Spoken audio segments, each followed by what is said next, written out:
to come on here really quick and do a quick intro. Um, this is the first episode in my series of talks with Meccs, and I just want to thank my dear friend, who I met in college, Teryn, and her organization for Black girls who have a lot to say, for talking to me,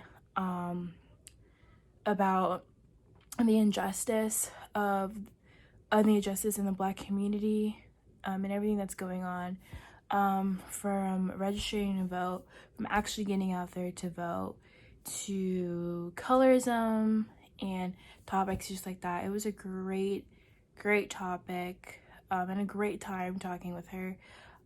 So I hope you guys love it. Please like and subscribe, and comment down below. So for Black girls who have a lot to say is a Black girl blog and business. We really try to center the stories of Black women, girls, non-binary people, gender non-conforming people, and disabled people. So really making sure that we are like telling our stories and our experiences, because so often they are not told. Our names aren't said. Like space is not made for us. And so it's kind of like what Toni Morrison said, if there's a book that you want to see and you haven't read it yet, then write it. So hence the blog, we are here. So I'm excited for this space, and this opportunity to be able to share stories, my stories, and even to connect with other people and hear their experiences, the things they've been through and how that's made them who they are. Definitely. What made you want to start it? Yeah, I love politics. And I also really love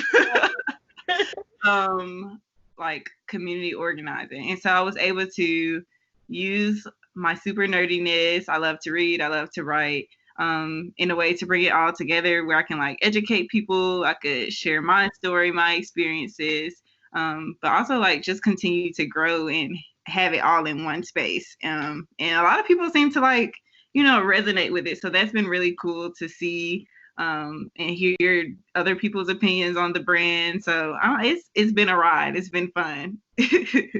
Have you had, I know when you start something, it's great. It's been growing fast from what I see. You've been a lot of supporters. Have you also have had people who've just doubted you, and said girl, it's not happening, and then how do you also respond to people, because obviously you're going to do your own thing at the end of the day? Yeah. How do you I wouldn't say that I've had that many naysayers, and if I have, luckily, I haven't been able to see that energy. One thing that I've struggled with is putting out things that I feel are, I always want to be authentic. But sometimes I struggle if I see people that are doing things that I'm doing. If I feel like they copied me, or if I know that they've copied me, I can get caught up in that. So I won't allow myself to compare. That's been something I've been I'll write it down on a post-it, different affirmations to not compare myself to other people, even if I feel like they're taking my work. I know that nobody can be me, nobody can do it like me. So constantly reminding myself of that. Yeah, I think, that's good, because there's so many people who, just always have to take from Black women. Yeah, I'm like, really? I mean, even Black women who take from. Right, and it's also just in our community, and I think also as a Black woman, I have these conversations with my mom, but we also need to learn how to support each other, because we're great. Yeah, I mean, just because you if you like what I'm doing, that doesn't mean that you have to go and start something that's the exact same copy replicate of what I'm doing. You can be a part of what I'm doing. Literally, it's always open for all.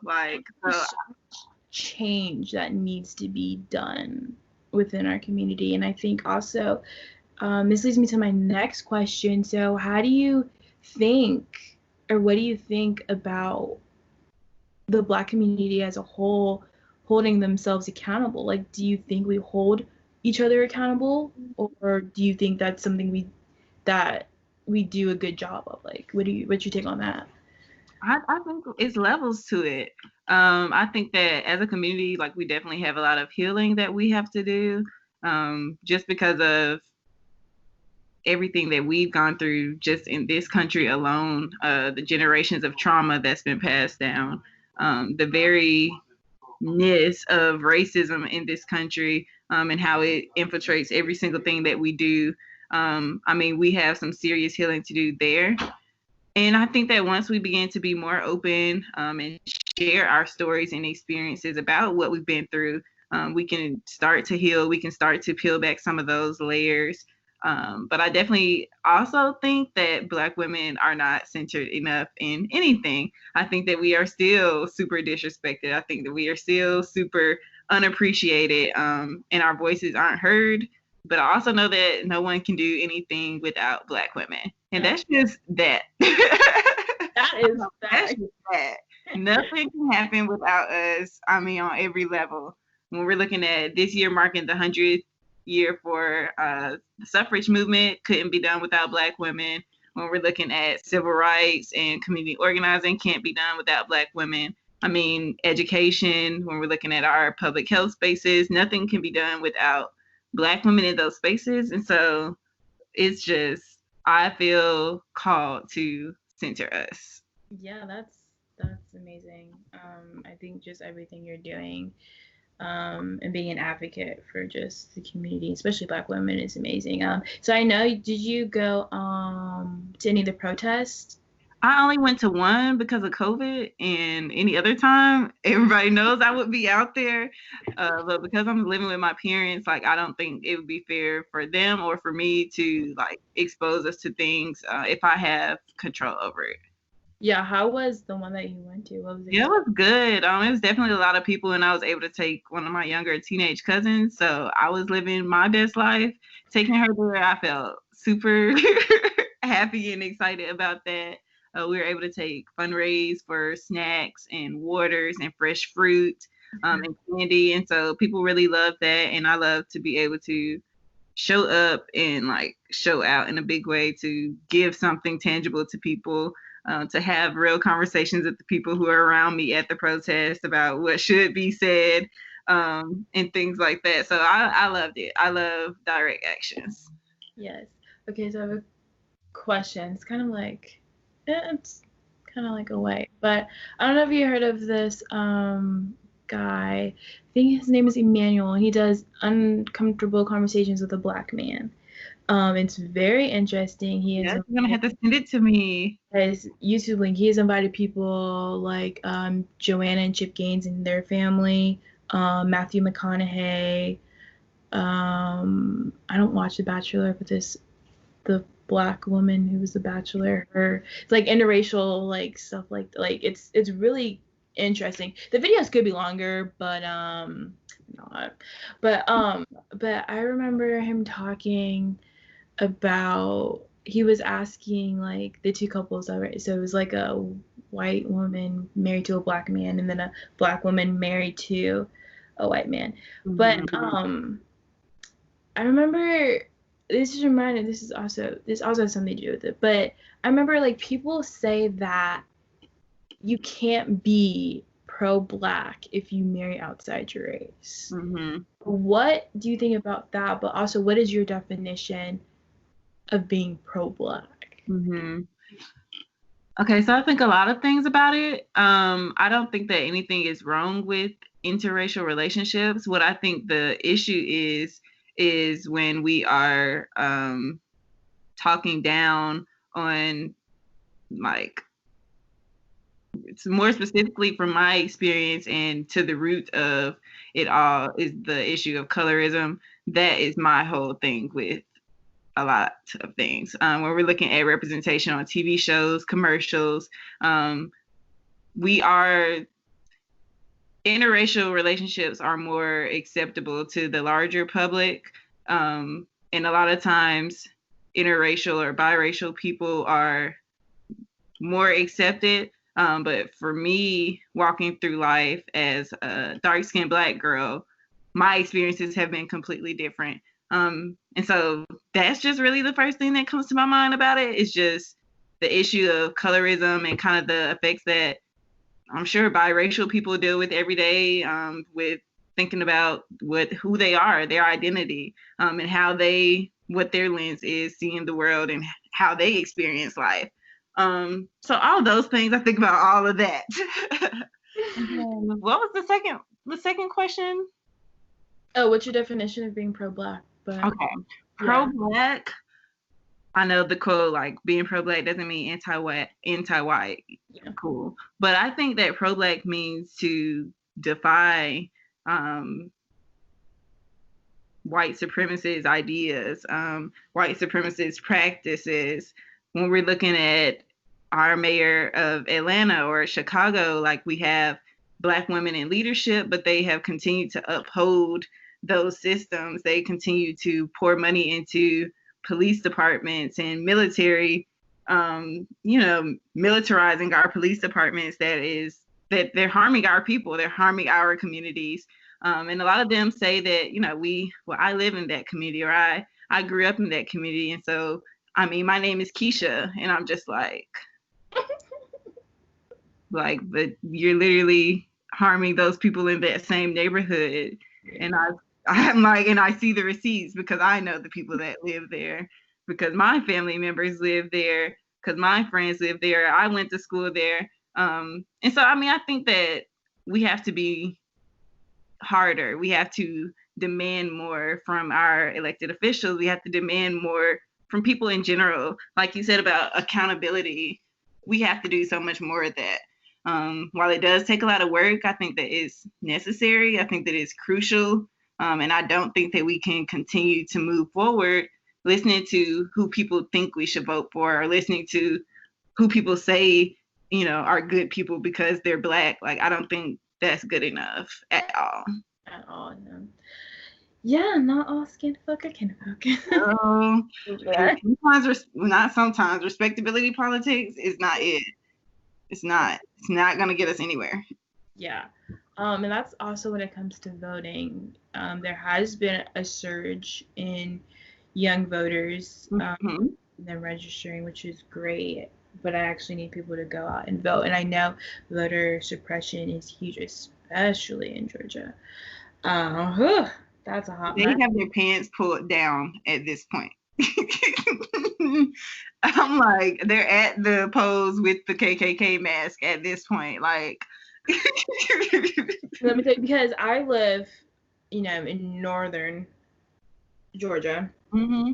I live in a predominantly white area, so me going out to vote it's easy. It's easy. It's free. Absolutely. Obviously, there's a line because there's a lot more people who voted this time. So I never experienced that before. Usually I could just walk right in, but now there's an actual line.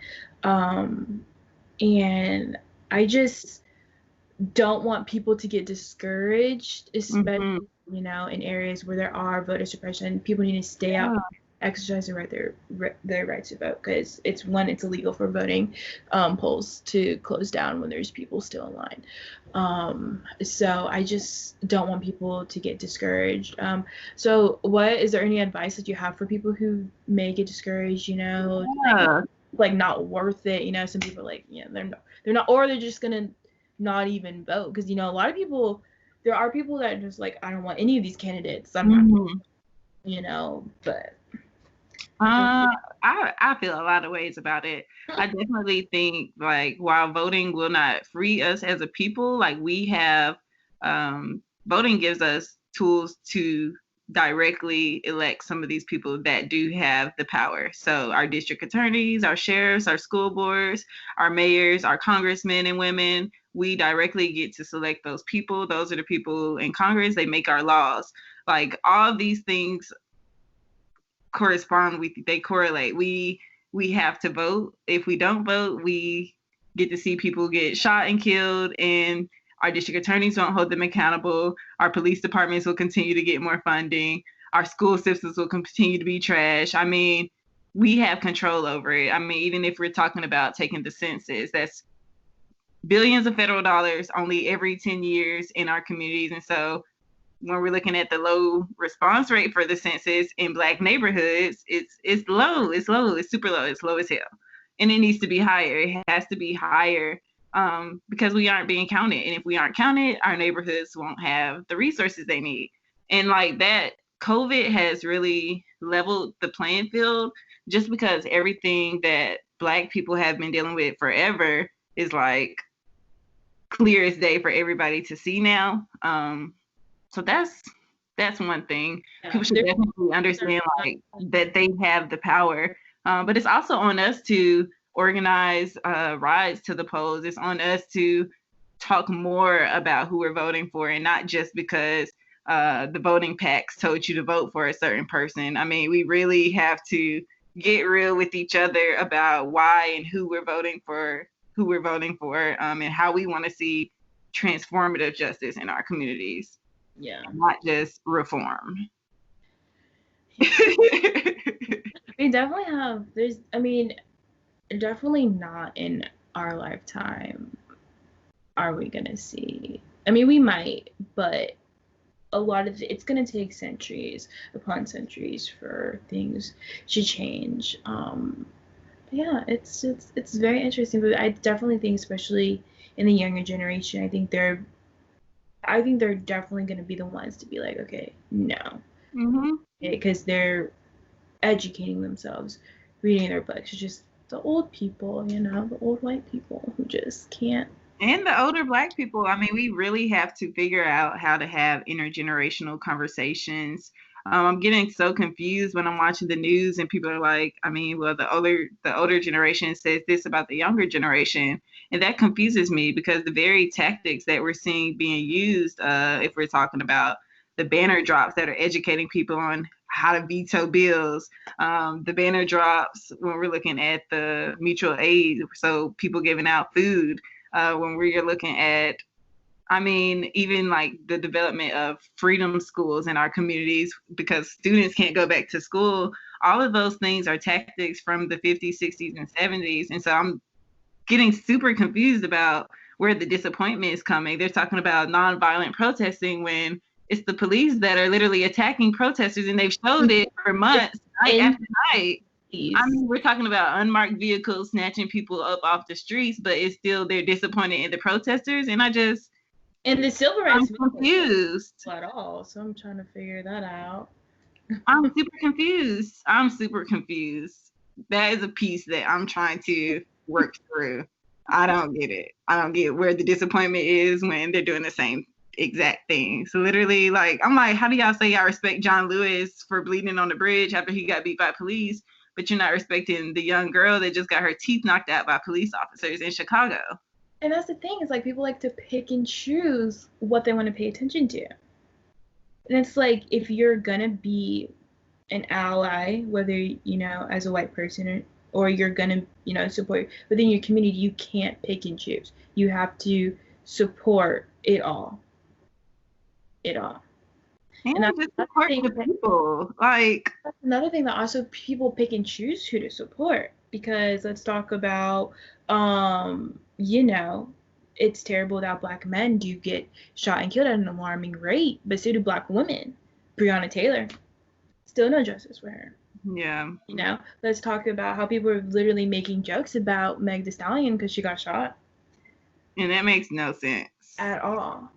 But like, I don't know, if it was like, I don't know, a famous Black male getting killed, we have to. Simply Kanye. Everybody is. I mean, Kanye does need help, but nobody's holding him accountable for any of the other things. Like, right. They're saying, I mean, Black women just don't care about Black men's mental health, and it's just like, that's like a spit in the face. How dare you say? But it's also like, I saw a tweet on Twitter, and someone's like, Kanye should have just married a Black woman. It's like, why do y'all have to dump your problems on Black women? Yes. You guys don't even.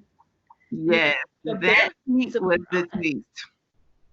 Like, I'm just trying to let her mind. Just leave the information down below, and I just want to thank you again, Teryn, for this amazing conversation that we had, and I can't wait for more. So see you guys next Monday for another Talks with Meccs, where I will have my cousin on, and she has a podcast, and we will be talking about that. So thank you guys all, And I hope you guys enjoy this talk.